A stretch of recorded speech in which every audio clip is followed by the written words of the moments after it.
Hello बच्चों, मैं doctor शिखा दीक्षित, प्रवक्ता अर्थशास्त्र। बच्चों, आज हम अपने थर्ड यूनिट उत्पादन तथा लागत का दूसरा भाग पढ़ेंगे, जिसके अंतर्गत हम उत्पत्ति के नियम, उत्पत्ति ह्रास नियम पढ़ेंगे। उत्पत्ति ह्रास नियम में हम लोग प्रमुख रूप से पढ़ेंगे उत्पत्ति ह्रास नियम या परिवर्तनशील अनुपात का नियम क्या है, परिवर्तनशील अनुपात के नियम की अवस्थाएं, परिवर्तनशील अनुपात के नियम की मान्यताएं एवं परिवर्तनशील अनुपात के नियम का महत्व। बच्चों, हम लोगों ने अपने पिछले टॉपिक में इस यूनिट के प्रारंभ में उत्पादन फलन पढ़ा था और उत्पादन फलन के जो हमने प्रकार पढ़े हुए थे उसमें दो प्रकार थे, अल्पकालीन उत्पादन फलन और दीर्घकालीन उत्पादन फलन। तो उत्पत्ति के नियम अल्पकालीन उत्पादन फलन के अंतर्गत तीन प्रकार के होते हैं, उत्पत्ति ह्रास नियम, उत्पत्ति वृद्धि नियम और उत्पत्ति समता नियम। अल्पकालीन उत्पादन फलन में क्या समझा था हम लोगों ने, जब उत्पादक को उत्पादन बढ़ाना होता है तो वह उत्पादन के सभी साधनों में परिवर्तन नहीं कर सकता है, क्योंकि उत्पादक के पास समय बहुत कम है। वह कुछ साधनों में ही परिवर्तन करके उत्पादन को बढ़ाता है। तो इन नियमों के अंतर्गत आज हम सबसे पहला नियम पढ़ेंगे उत्पत्ति ह्रास नियम। इस नियम को परिवर्तनशील अनुपात का नियम भी कहा जाता है। उत्पत्ति ह्रास नियम या परिवर्तनशील अनुपात का नियम, बच्चों ये दोनों एक ही नियम हैं और इनके दो नाम होने का मैं आपको कारण बताऊं। उत्पत्ति वृद्धि नियम सबसे पहले प्राचीन अर्थशास्त्रियों ने दिया था, जिसमें एडम स्मिथ थे, प्रोफेसर रिकार्डो थे, माल्थस थे। इन्होंने उत्पत्ति ह्रास नियम दिया था और ये नियम प्रमुख रूप से कृषि के लिए दिया था। उन्होंने कहा था कि कृषि में जब उत्पादन के साधनों को हम निरंतर बढ़ाते रहते हैं तो एक समय के बाद कृषि उत्पादन घटने लगता है, कृषि में उत्पत्ति ह्रास नियम लागू होने लगता है।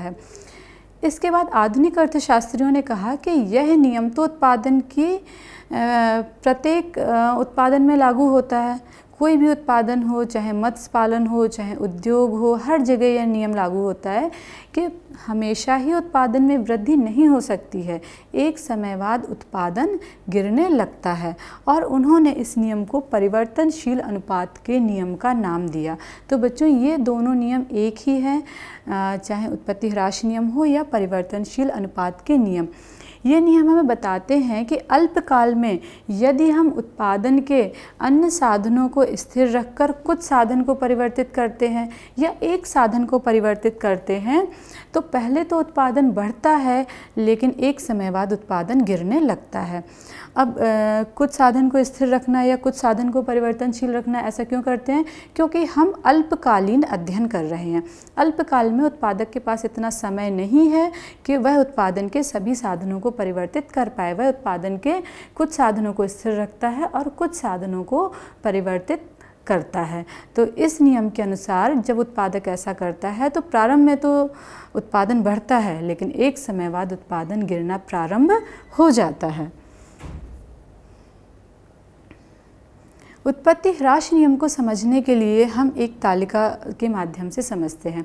उत्पत्ति ह्रास नियम कुल उत्पादन, सीमांत उत्पादन और औसत उत्पादन की अवधारणाओं पर आधारित है। इन अवधारणाओं को हमने अपनी यूनिट के प्रारंभ में विस्तार से समझा था। फिर से समझ लेते हैं। कुल उत्पादन क्या है? परिवर्तनशील साधन की समस्त इकाइयों द्वारा उत्पादित उत्पादन कुल उत्पादन कहलाता है। सीमांत उत्पादन परिवर्तनशील साधन की प्रत्येक अगली इकाई द्वारा उत्पादित उत्पादन सीमांत उत्पादन कहलाता है। औसत उत्पादन परिवर्तनशील साधन की प्रति इकाई उत्पादन औसत उत्पादन कहलाता है। तो बच्चों अब हम इस तालिका को समझते हैं कि उत्पत्ति ह्रास नियम किस तरह से लागू होता है।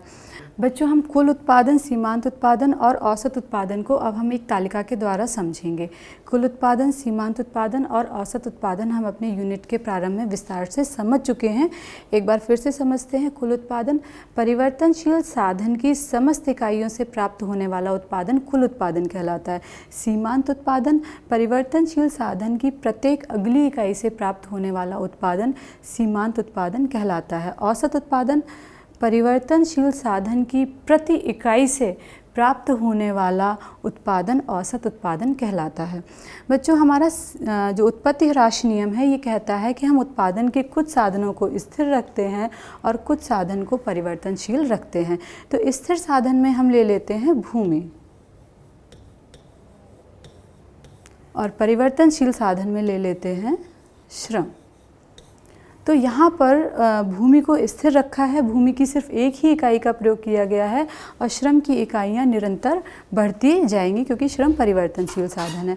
तालिका बनाने में हम सबसे पहले सीमांत उत्पादन की तालिका बना लेते हैं। सीमांत उत्पादन प्रारंभ में बढ़ता है, फिर गिरता है, इसके बाद शून्य हो जाता है, इसके बाद ऋणात्मक होता है। ऐसा क्यों होता है? क्योंकि जब हम स्थिर साधन पर परिवर्तनशील साधन की इकाइयाँ बढ़ाते हैं तो प्रारंभ में तो उत्पादन बढ़ेगा, लेकिन एक सीमा के बाद गिरने लगता है, क्योंकि उत्पादन को बढ़ाने के लिए अन्य साधनों का भी परिवर्तित होना आवश्यक है।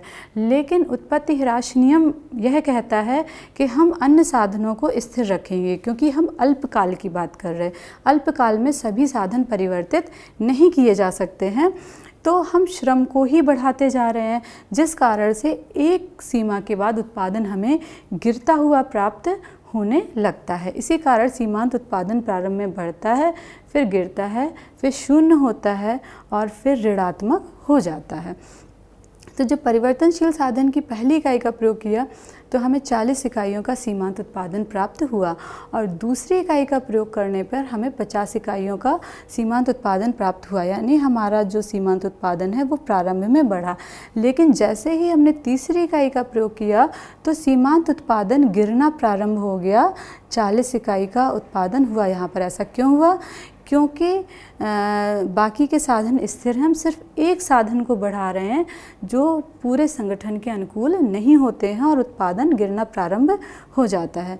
तो चौथी इकाई से 30 का सीमांत उत्पादन प्राप्त हो रहा है, पाँचवीं इकाई से 20 का और छठवीं इकाई में सीमांत उत्पादन शून्य हो गया। यहाँ पर सीमांत उत्पादन हो ही नहीं रहा है, छठवीं इकाई द्वारा कोई भी उत्पादन नहीं हो रहा है। और सातवीं इकाई का जब हमने प्रयोग किया तो सीमांत उत्पादन ऋणात्मक हो गया, उत्पादन अब ऋणात्मक होना प्रारंभ हो गया है। इसके बाद हम देखते हैं कुल उत्पादन। कुल उत्पादन सिग्मा एम पी सीमांत उत्पादन का योग है। तो हम सीमांत उत्पादन का योग करते जाएंगे। पहली इकाई से हमें कितना सीमांत उत्पादन प्राप्त हुआ? 40, तो 40 ही रहेगा। दूसरी इकाई से देखें तो हमें 50 का, तो दो इकाइयों से कुल उत्पादन कितना प्राप्त हुआ? 40 और 50, 90 इकाइयों का हमें यहाँ पर कुल उत्पादन प्राप्त हो रहा है। वही हम तीसरी इकाई से हमें 40 का सीमांत उत्पादन प्राप्त हुआ। अगर हम तीनों इकाइयों का कुल उत्पादन देखें तो 90 और 40 130 का उत्पादन हमें प्राप्त हो रहा है। और 4 इकाइयों का कुल उत्पादन देखें तो 3 इकाइयों से हमें 130 का प्राप्त हुआ था, चौथी इकाई से 30, तो 130 और 30 को जोड़ेंगे हमें 160 का कुल उत्पादन प्राप्त हो रहा है। पाँचवीं इकाई से देखते हैं 160 और 20 को जोड़ेंगे कुल 180 इकाइयों का उत्पादन हो रहा है। छठवीं इकाई से भी हमें कुल 180 इकाइयों का उत्पादन प्राप्त हो रहा है पूरी 6 इकाइयों से, क्योंकि छठवीं इकाई से हमें शून्य का उत्पादन प्राप्त हुआ था, तो यहाँ पर हमारा कुल उत्पादन स्थिर हो गया है। वहीं हम सातवीं इकाई देखते हैं। सातवीं इकाई में हमारा कुल उत्पादन गिर रहा है। जब हमने 7 इकाइयों का कुल उत्पादन किया तो कुल उत्पादन हमारा गिर गया। ऐसा क्यों हुआ? क्योंकि सातवीं इकाई से हमें माइनस के 20 का सीमांत उत्पादन प्राप्त हुआ था। जब हम 180 में माइनस के 20 जोड़ेंगे तो वो घट जाएंगे, क्योंकि प्लस और माइनस घटते हैं। तो कुल उत्पादन यहाँ घटकर कितना हो गया? 180। अब हम औसत उत्पादन देखते हैं। औसत उत्पादन का फॉर्मूला है कुल उत्पादन बटे परिवर्तनशील साधन की इकाइयाँ। तो हम 40 में 1 का भाग देते हैं, हमें औसत उत्पादन 40 का प्राप्त होता है। 90 में हम 2 का भाग देते हैं, हमें औसत उत्पादन 45 का प्राप्त होता है। 130 में हम 3 का भाग देते हैं, हमें औसत उत्पादन 43.3 का प्राप्त होता है।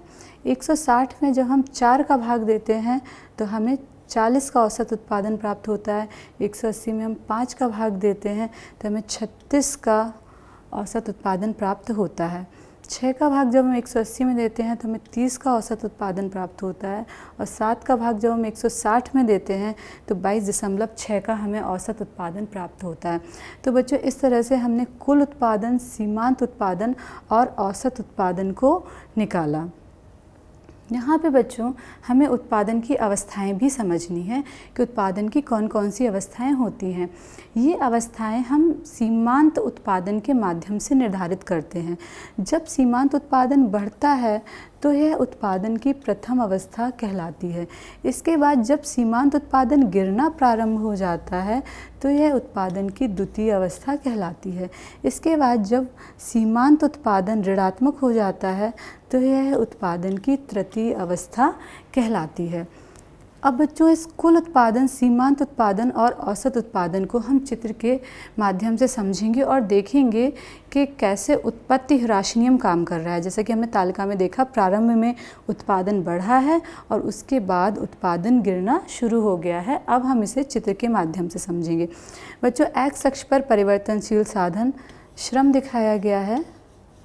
हमें स्थिर साधन दिखाने की आवश्यकता नहीं है। वाई अक्ष पर हमने कुल उत्पादन, सीमांत उत्पादन और औसत उत्पादन दिखाया है। एक्स अक्ष पर हम अपनी परिवर्तनशील साधन ले लेंगे। हमने 7 इकाइयाँ ली हैं तो हमने यहाँ पर 7 इकाइयाँ दिखाई हैं। वाई अक्ष पर हमने जो कुल, सीमांत और औसत उत्पादन दिखाया है, इनकी संख्या लेंगे। बच्चों, मैं इनकी संख्या लेने का तरीका भी बता देती हूँ, क्योंकि जब हम कॉपी पे चित्र बनाते हैं तो हमें इनका विभाजन किस हिसाब से करना होता है। हमारी सबसे बड़ी संख्या 180 है तो हम 1, 2, 3 से लेके 80 तक नहीं दिखा सकते, हम कॉपी पे इस तरह से नहीं दिखा सकते।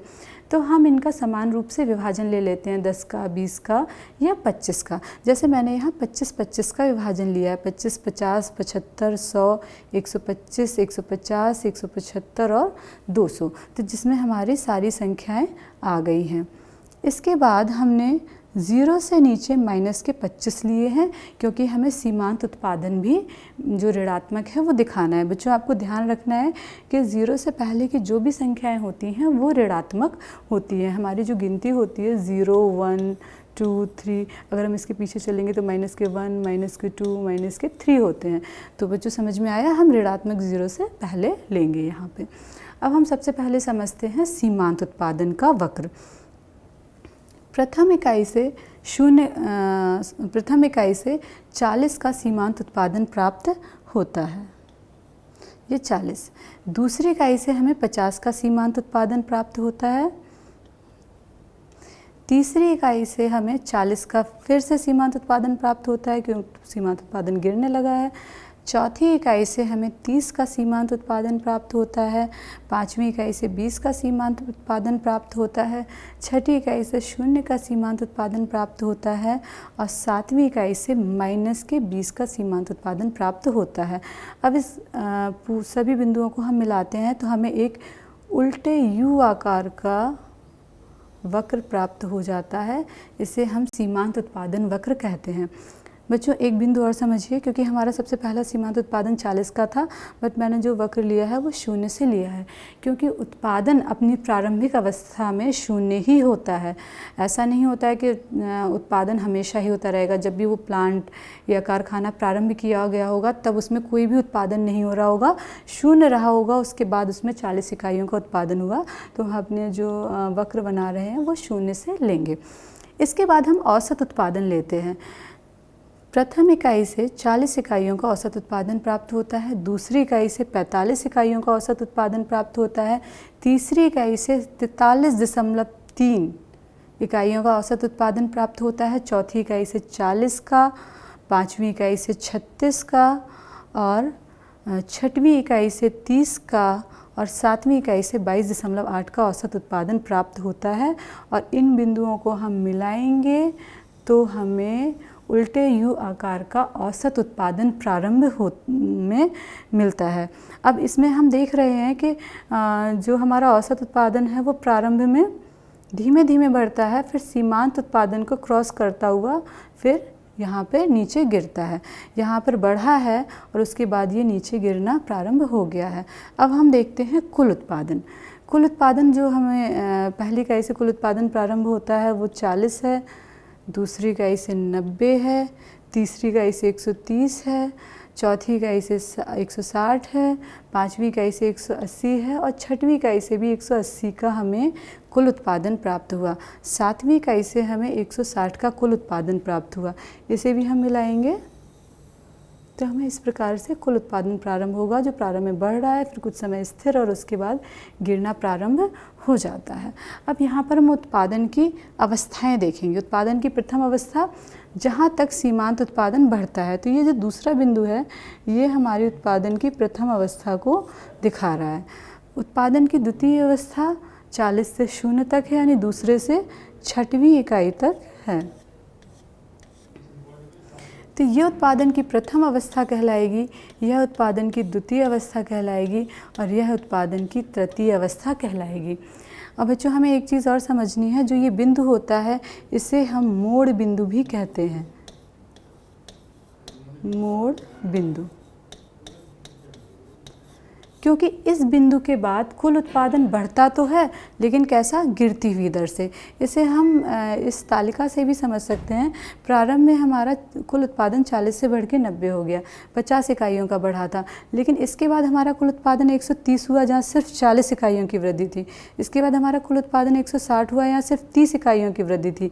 इसके बाद 20 इकाई की वृद्धि रही, फिर वृद्धि 0 हो गई। तो कहने का तात्पर्य यह है कि कुल उत्पादन बढ़ तो रहा है, लेकिन कैसे बढ़ रहा है, गिरती हुई दर से। और यहाँ तक कुल उत्पादन तेज़ी से बढ़ता है, फिर गिरती हुई दर से बढ़ता है और इसके बाद कुल उत्पादन भी गिरना प्रारंभ हो जाता है। तो अब एक उत्पादक के लिए वह किस अवस्था में रहेगा, प्रथम अवस्था में, द्वितीय अवस्था में या तृतीय अवस्था में। तो एक उत्पादक सदैव द्वितीय अवस्था में रहना चाहता है, क्योंकि प्रथम अवस्था में उसे वृद्धि प्राप्त हो रही है, तो वह वृद्धि के पूरे लाभ लेना चाहता है। और तृतीय अवस्था में उत्पादक नहीं जाना चाहता है, क्योंकि यहाँ पर उसे हानि हो रही है। कुल उत्पादन भी गिर रहा है, सीमांत उत्पादन ऋणात्मक हो रहा है, औसत उत्पादन भी गिर गया है। तो इस अवस्था में उत्पादक को हानि होगी, तो उत्पादक नहीं जाना चाहता है। परंतु उत्पादन में यह अवस्था आती है। तो हमारा उत्पत्ति ह्रास नियम कहता है कि अगर कुछ साधनों को स्थिर रखकर परिवर्तनशील साधन को निरंतर बढ़ाया जाता है एक निश्चित समय में, तो उत्पादन हमें गिरता हुआ प्राप्त होगा। प्रारंभ में तो उत्पादन बढ़ेगा, लेकिन एक समय के बाद जो उत्पादन है वो हमें गिरता हुआ प्राप्त होता है। और यह सभी प्रकार के उत्पादन में लागू होता है, सिर्फ कृषि में ही लागू नहीं होता है। अगर हम किसी भी उत्पादन में देखें तो ह्रास की अवस्था तो आती ही है, चाहे वह अवस्था जल्दी आए अथवा वह अवस्था देर से आए।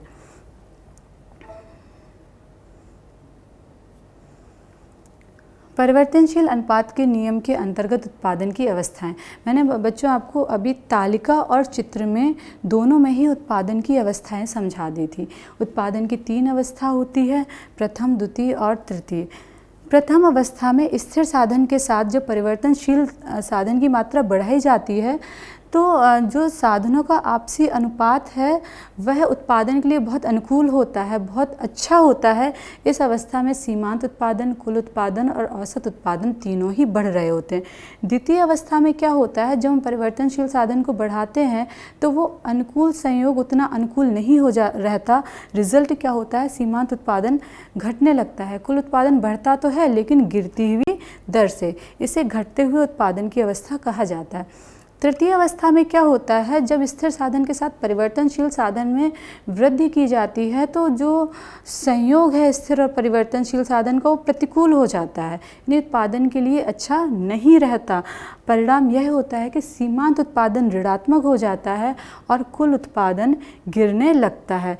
तो और जो कुल उत्पादन भी गिरने लगता है, परिणाम स्वरूप उत्पादन में ह्रास प्रारंभ हो जाता है। इसे ऋणात्मक अवस्था कहा जाता है। परिवर्तनशील अनुपात के नियम की मान्यताएं। परिवर्तनशील अनुपात का नियम कुछ मान्यताओं पर आधारित है। सबसे पहली मान्यता, उत्पादन प्रक्रिया में एक उत्पत्ति का साधन परिवर्तनशील रहेगा जबकि अन्य साधन स्थिर रहेंगे, जैसा कि हमने अभी तालिका में देखा था। परिवर्तनशील साधन की समस्त इकाइयाँ समरूप होनी चाहिए। हम परिवर्तनशील साधन जिसमें वृद्धि कर रहे, ऐसा ना हो कहीं इकाइयाँ हम ज़्यादा ले लें कहीं कम, जैसा कि हमने तालिका में किया था। अगर एक श्रम को बढ़ाया तो हमने निरंतर एक श्रम को ही बढ़ाया, 1, 2, 3, 4 किया। हम ऐसा नहीं करेंगे कि एक के बाद 4 श्रमिक ले लिए, फिर 2 ले लिए, फिर 6 श्रमिक ले लिए, ऐसा बिल्कुल भी नहीं करेंगे। इकाइयाँ समरूप होनी चाहिए। तकनीकी के स्तर में कोई परिवर्तन नहीं होना चाहिए। हमारा जो तकनीकी का स्तर है, जिस तकनीकी का हम प्रयोग कर रहे हैं उसमें हम कोई भी सुधार भी नहीं करेंगे, कोई कमी भी नहीं करेंगे, कोई परिवर्तन नहीं है, एक ही तकनीकी के स्तर का प्रयोग करेंगे। स्थिर साधन अविभाज्य होते हैं। स्थिर साधन है, हम उन्हें बांट नहीं सकते। मान लीजिए एक कारखाना है जो एक भूमि पर स्थापित है, तो क्या हमने भूमि को स्थिर साधन के रूप में लिया है तो हम उसे बांट नहीं पाएंगे। विभिन्न उत्पत्ति के साधन अपूर्ण स्थानापन्न होते हैं। उत्पत्ति के जो साधन हैं वो पूरी तरीके से एक दूसरे की जगह प्रयोग नहीं किया जा सकते हैं। स्थानापन्न का मतलब है एक दूसरे के स्थान पर प्रयोग करना। जैसे हम स्थिर साधन में भूमि का प्रयोग कर रहे थे और परिवर्तनशील साधन में श्रमिक का प्रयोग कर रहे थे, तो भूमि का जो काम है वो श्रमिक नहीं कर सकता। कुछ समय तक तो श्रमिक ने किया, जैसे जैसे हमने श्रम की इकाइयाँ बढ़ी, उत्पादन बढ़ाए, लेकिन एक सीमा के बाद जब हमने श्रम बढ़ाए तो हमें अधिक भूमि की आवश्यकता थी, लेकिन हमने अपनी मान्यता की वजह से भूमि को स्थिर रखा। स्थिर रखा तो रिजल्ट क्या हुआ? श्रमिक तो भूमि की जगह स्थान नहीं ले सकते, उत्पत्ति ह्रास नियम लागू होने लगा। तो उत्पत्ति के साधन अपूर्ण स्थानापन्न होते हैं। थोड़ा तो उन्हें एक दूसरे के स्थान पर प्रयोग कर सकते हैं, लेकिन पूरी तरह से प्रयोग नहीं कर सकते। स्थिर साधन सीमित और दुर्लभ होते हैं। जो भी स्थिर साधन है वो कैसे हैं? सीमित रहेंगे। सीमित होने के कारण उनमें दुर्लभता का गुण पाया जाता है। परिवर्तनशील अनुपात अथवा उत्पत्ति ह्रास नियम के लागू होने के कारण, इस नियम के लागू होने के प्रमुख कारण ये हैं: एक या एक से अधिक साधनों का स्थिर रहना। क्योंकि हम एक या एक से अधिक साधनों को स्थिर कर लेते हैं, जिसकी वजह से उत्पत्ति ह्रास नियम लागू होने लगता है। उत्पत्ति के साधनों का पूर्ण स्थानापन्न न होना। मैंने अभी आपको समझाया कि उत्पत्ति के समस्त साधन एक दूसरे की स्थान पर पूरी तरह से प्रयोग नहीं किए जा सकते हैं, जिस कारण एक सीमा के बाद उत्पत्ति ह्रास नियम लागू हो जाता है। साधनों की अविभाज्यता, हम सभी साधनों को बांट भी नहीं सकते हैं। अगर हमें श्रमिक है, कहीं भी हमें पूरे श्रमिक की आवश्यकता नहीं है, तो क्या हम श्रम को या श्रमिक को विभाजित कर सकते हैं? नहीं विभाजित कर सकते हैं। साधनों की सीमितता, कुछ साधन सीमित होते हैं जिन्हें हम अपनी आवश्यकता के अनुसार नहीं बढ़ा सकते हैं, इसी कारण उत्पत्ति ह्रास नियम लागू होता है। उत्पत्ति ह्रास नियम का महत्व।